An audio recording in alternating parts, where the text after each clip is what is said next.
자, 세 차례 남북 정상회담이 있었고요. 그리고 북미 정상회담이 있었는데 그중에서 전 변호사는 북미 정상회담을 꼽으셨습니다. 미북 회담. 나는 그 미북 대 정상이라는 표현도 안 씁니다. 미북 회담. 예. 네, 내가 보기에는 정상 국가가 아니기 때문에 정상 국가라고 저는 안 봐요, 개인적으로. 네. 뭐 다른 분들은 다 보고 있는지 모르겠습니다만. 유엔에 예. 가입이 돼 있지 않습니까? 그건 이제 실체적인 실체를 인정한다는 것이고. 네. 예. 그런데 뭐 어떻든 그 지금 근원쟁 하자는 건 아니니까. 예, 알겠습니다. 지금 4.27 그 남북 회담도 있었고 5.16 남북 회담도 있었고 9월 18일 또 남북 회담이 있었잖아요. 네. 그래서 4.27 남북 회담 때는 판문점 선언이 나왔죠. 평화의 네. 집에서 했고. 예. 5월 26일 남북 회담은 나중에 사후에 공개를 했어요. 대통령이 급하게 급하게 올라가셨는데 비밀리에 올라가셨단 말이에요. 올라가셔서 통일각에서 하고 사후에 그걸 공개를 했고 10월 26일입니까? 10월 며칠이죠? 3차 말씀하시는 예, 겁니까? 3차. 9월 18일입니다. 아, 9월 18일이죠. 9월 네. 18일 날. 언제든지 물어보시면 대답해 드리겠습니다. 평양에서 백두산까지 간 회담. 네. 그때 평양 선언이 나오지 않습니까? 네. 근데 문제는 이게 김정은이가 신년사를 냈을 때 손을 내민 거예요. 아마 북한에서 그 지도자라는 사람이 네. 그 신년사를 할 때 김일성이든 김정일이든 김정은이든 이 북한 주민들에게 고개를 숙여 인사한 것은 죄송하다고 얘기한 것은 처음입니다. 올 최근에 나왔잖아요. 그러면서 이 대한민국에 손을 내밀었단 말이에요. 이러니까 이제 문재인 대통령이 안 그래도 그 남북 대화를 통한 평화를 추구하던 문재인 대통령께서 그 손을 잡은 거예요. 아, 북측이 먼저 요청했다고 보시는군요. 그럼요. 사실은 북측이 먼저 그 얘기를 한 거죠. 손을 내밀었잖아요. 저 좀 잡아주세요. 한 거죠. 그래서 평창 올림픽에 초대를 하고 뭐 김영철이가 오고 현송월이가 오고 그 난리 브루스가 우리로 봐서는 난리 브루스가 벌어진 거예요. 뭐 다른 사람이 보면 그게 아주 그 우리 통일부 장관이 현송월이가 노래 부를 때 뭐라고 그랬어요? 브라보 뭐 그런 앵콜 그랬잖아요. 난 그거 보고 정말 화가 났습니다. 왜 화가 나셨습니까? 일국의 통일부 장관이 그것도 적대국에 가수가 와서 노래를 부르는데 그것도 우리 국가원수 바로 옆에서 앉아가지고 좀 점잖게 가만히 앉으셔야지. 박수만 치면 되지. 주제가 북미 정상회담인데요. 어떻든 이제 그런데도 우리 국민들이 전부 다 미북 회담에만 관심을 가졌습니다. 미북 회담. 싱가포르 회담이 열리니 안 열리니 하고 한 파동을 그쳤잖아요. 그리고 미북 회담이 있었는데 놀랍게도 CBID는 사라져버리고 완전한 비핵화 이 얘기만 나왔단 말이에요. 근데 미국의 폼페이오도 우리 기자에게까지 화를 내면서 완전한 비핵화는 CBID는 똑같다. 처음 이렇게 얘기를 한 거예요. 네. 폼페이오가 우리 기자들에게 거짓말한 겁니다. 아, 폼페이오 국무장관이 그 거짓말을 결과가 했다고 어떻게 보시는 됐어요? 지금까지 비핵화에 대해서 조금도 더 진척이 안 되지 않습니까? 이러니까 미국도 이제 중간선거 끝나고 나니까 트럼프도 한 발 뺀단 말이에요. 한 발 빼고 북한의 김정은도 예. 지금 뭐가 돌아오는 게 없으니까 네. 자기가 먼저 이렇게 해서 핵 프로그램 신고하겠다, 핵 피하겠다 이렇게 하질 않는 거예요. 예. 서로 이제 밀고 당기고 하는 건데 이게 언제까지 갈 거냐. 그 우리 대통령께서 연말 안에 네. 그 서울로 답방 오는 것을 약속 지켜라 이랬는데도 그조차도 이제 무산이 되어버렸단 말이에요. 네, 현재로서. 근데 문제는 저는 이 과정에서 평양 선언에 같이 부속서처럼 붙어 있었던 남북 군사합의서 예. 이걸 저는 개인적으로 가장 걱정을 많이 합니다.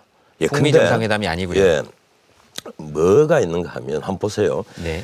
MDL, 그 밀리터리 디카케이션 라인 군사 분계선이라고 합니다. 예. 군사 분계선 MDL 네. 중간에 쫙 선 끊어놓고 실조망 쫙 둘러놓은 거. 네. 여기에서 10km까지는 네. 회전익 비행기도 못 날아요. 네. 헬기가 못 난단 말이에요. 네. 20km까지는 고진익 비행기가 못 납니다. 우리 네. 전투기가 진입을 못 해요. 휴전선에서 서울까지 몇 킬로인지 알아요? 직선거리로? 군사 합의서 지금 말씀하시는 예, 거죠? 27km에 불과합니다. 이게 북미 정상회담하고는 무슨 관계가 아니죠. 있습니까? 예, 전부 다 연결이 돼가 있으니까. 전부 다 예. 연결이 돼가 있단 말이에요. 네. 북미 정상회담 마쳤을 때는 마치 우리에게 평화가 올 듯이 미국과 북한이 예. 근본적으로 비핵화에 완전히 합의를 했고 곧 핵 프로그램 신고하고 핵무기 다 없을 것처럼 난리가 났었잖아요 그때. 그런데 결과는 어떻게 됐어요? 시간이 지나니까 뭐 계속 실무자들 만나고 뭐하고 하더니만 결국은 근데 진척된 건 하나도 없단 말이에요. 북한과 미국이 이렇게 만난 것 자체가 처음이고 지금 70년 적대 관계가 그렇게 하루아침에 청산되기가 쉽지 않지 않습니까? 베트남하고 미국도 굉장히 오래 걸렸는데. 그 말은 예. 베트남하고 미국하고 네. 만나서 어떻게 되는데요? 베트남하고 미국하고 만나가지고 노벨 평화상까지 받았지만은 그 네. 결과가 어떻게 됐습니까? 미국의 일방적인 패퇴, 네. 이 베트남이 사기극에 휘말리잖아요. 베트콩의 사기극에. 베트콩이 그때는 사기극에 베트남이 휘말렸다고 아니죠. 보십니까? 베트콩이었고 베트남이었죠. 네. 사기극에 휘말린 거잖아요. 아니 화해가 이루어진 거 아닙니까 어찌됐든. 그것도 무슨 화해가 이루어졌어요? 화해가 이루어진 게 아니죠. 그 당시에 알겠습니다. 서로 그 휴전 하는 걸로 합의를 하고 이랬는데 다시 전쟁은 계속됐죠. 그러면서 그 이유를 결국은 예. 뭐 어떻든 네. 지금 베트남 얘기하는 게 우리에게 가령 이번에 남북 합의세 또 하나 문제는 NLL이에요. 북쪽으로 50km, 남쪽으로 80km인데 예. 이 덕적도 이상 위에는 평화 수역이다 이러고 네. 이 공동으로 이걸 네. 뭔가 의료수역처럼 뭐 활용하자 이런 네. 이제 합의를 한 건데 우리가 보기에는 우리나라에 지금 영종도 그 공항이 있잖아요. 유일한 네. 허브 공항입니다. 네. 그리고 서울과 영종도 공항 자체가 자칫 탐욕 무방비 아니냐. 해안 7조만까지 다 걷어냈단 말이에요. 지금 그 우리만 걷어낸 게 아니지 않습니까?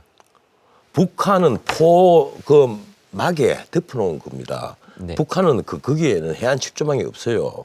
포막이를 덮어놓은 거예요. 우리는 간첩이 침투하는 걸 막기 위해서 해안에 그 강안하고 해안에 보면 내가 특히 뭐 메사드 얘기는 안 하겠습니다만 네. 그 지역에 보면 7조망을 다 놓아두는데 그 7조망을 어느 날 뜯고 있더라고. 제가 목격을 한 거예요, 이거. 그 GP가 있고 GOP가 있지 않습니까? 예. 과학 감시 장비로 GOP에서도 충분히 다 탐지가 가능하고 북한은 지금 GP만 GP도 하는 철수를 했잖아요. 이 예. GP는 원래 누구 관할인가 하면 유엔사 관할이에요. 예. GP는 유엔사 관할인데 우리가 일방적으로 남북 합의에 들던 그렇게 GP 다 공동 폭파하자 이래 놓으니까 미국이 처음에 깜짝 놀랐잖아요. 무슨 소리냐. 그래서 함께 합의 후에 했다고 지금 시간이 기사에 없으니까 나왔는데. 결론을 냅시다. 알겠습니다.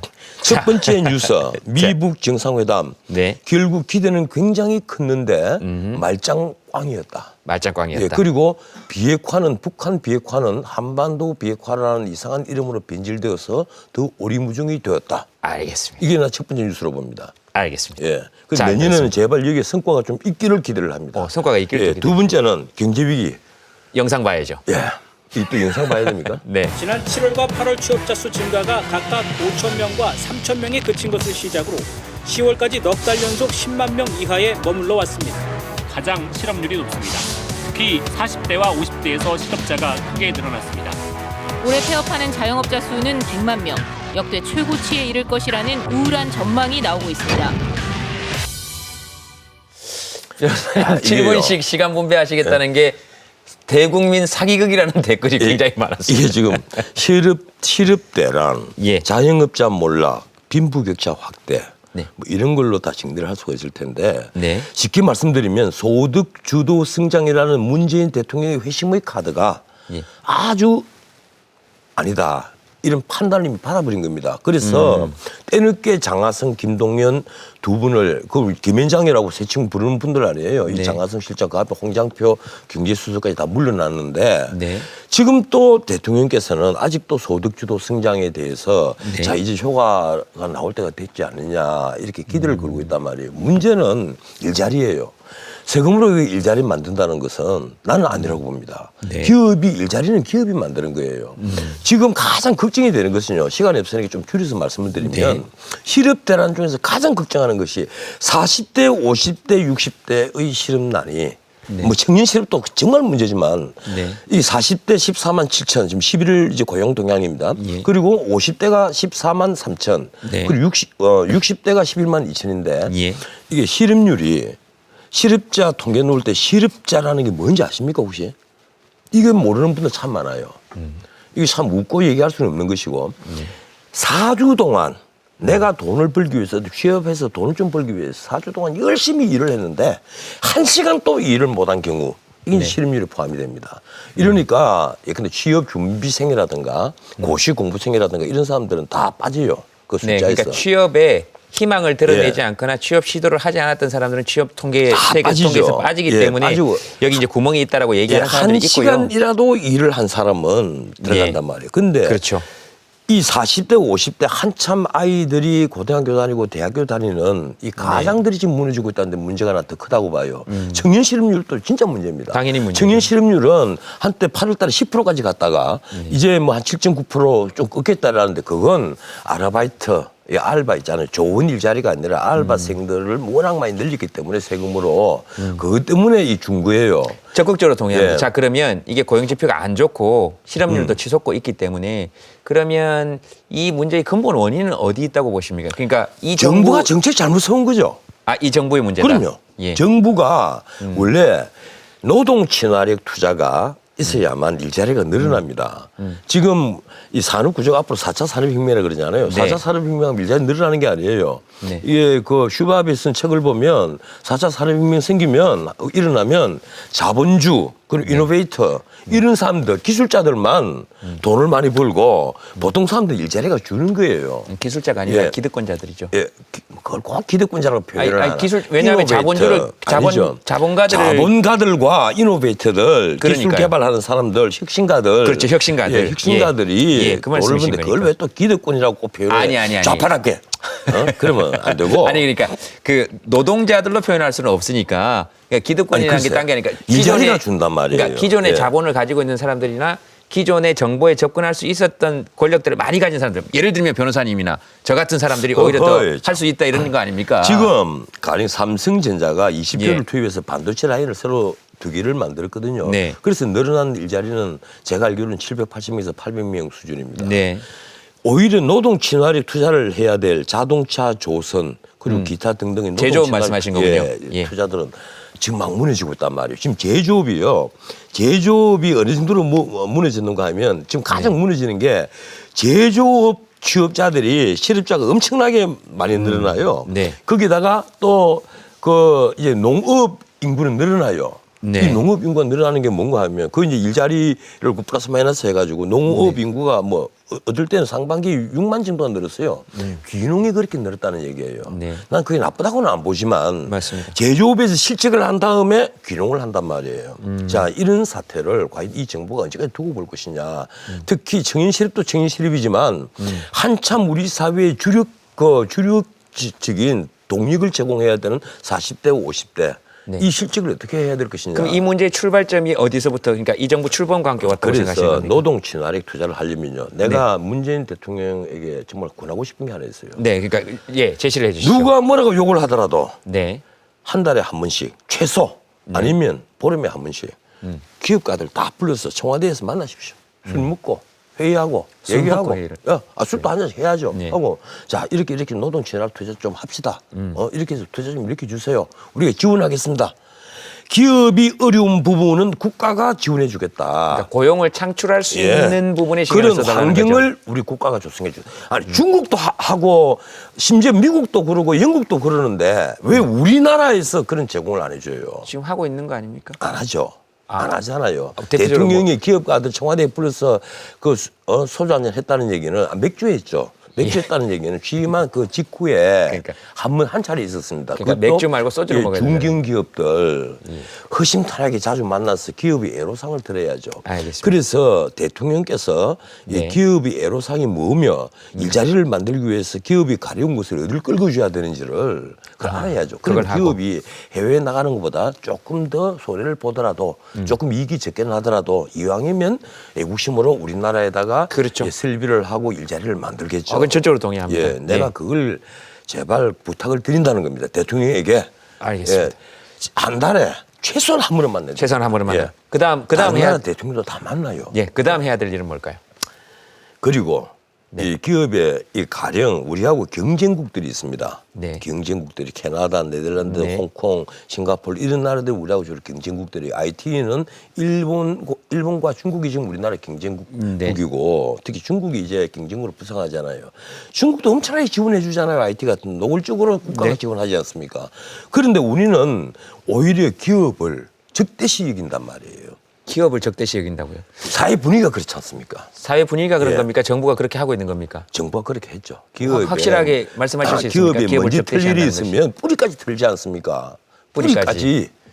한번 틀기 시작하면 네. 솔직히 말해서 적폐청산 벌써 만 2년을 하고 있는데 이 적폐청산 한 1년 하고 그만하시고 기업가에게 용기를 좀 북돋아 줬으면 지금 일자리 좀 많이 만들었을 거예요. 알겠습니다. 나는 그걸 기대를 하는 겁니다.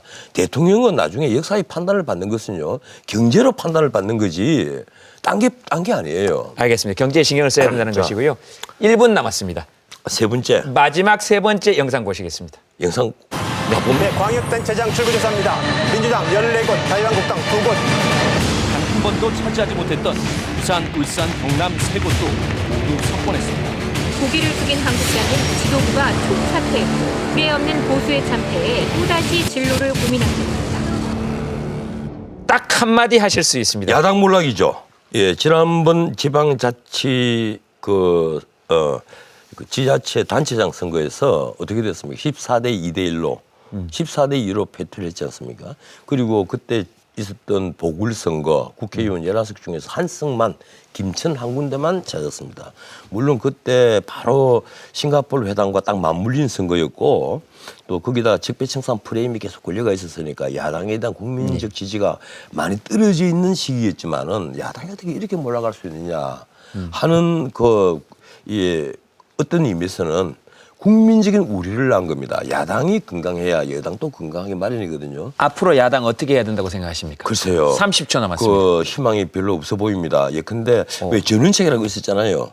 예, 조강위원 했다 해촉하는 걸 보니까 희망이 별로 없어 보이지 않느냐. 이래서 정말 걱정인데 솔직히 말해서 지금이라도 야당은 야당성을 회복하는 것. 쉽게 말하면 지식을 가지고 용기를 가지고 그리고 정직하고 무엇보다도 전투력을 회복해야만 한다. 자, 변호사님 하시고 싶은 말씀은 야당이 전원책성을 회복해야 된다 이거 아닙니까 지금? 전투력을 회복해야 한다. 네, 전원책성. 야당성을 회복해야죠. 옛날에 알겠습니다. 열린 우리당이 박살나서 깨지고 나서 그 당시에 민주당이 야당성을 회복하는데 그날 4년이 걸렸습니다. 알겠습니다. 시간이 다 지금 됐고요. 이렇게 되면 변호사님. 예, 정권은 회복하기 변호사님 힘들어집니다. 시간이 다 됐고 자 원래 소원이나 하나 해주세요. 자, 올해 소원. 네. 예? 이게 뭐야 그런데? 네, 자, 정말 우리나라에 네. 나는 좌판이 있어야 된다고 봐요. 우파도 있어야 되고. 맞습니다. 그런데 주사파는 네, 좀 사라졌으면 좋겠어요. 동의합니다. 예, 주사파는 좀 평양 갔으면 좋겠어요. 동의합니다. 근데 주사파가 너무 많아. 알겠습니다. 그 맹목적으로 누군가를 추종하는 세력은 저도 뭐 좋아하지 세상에 않습니다. 알겠습니다. 사진만을 두고 위대하다고 존경 안 되죠. 그래서 우리가 17분 동안 안 된다고 반대 토론했는데 그건 안 나갔잖아요. 보셨으면서 그래요. 아왜 또 밀어내요? 보셨으면서. 그건 생각이고.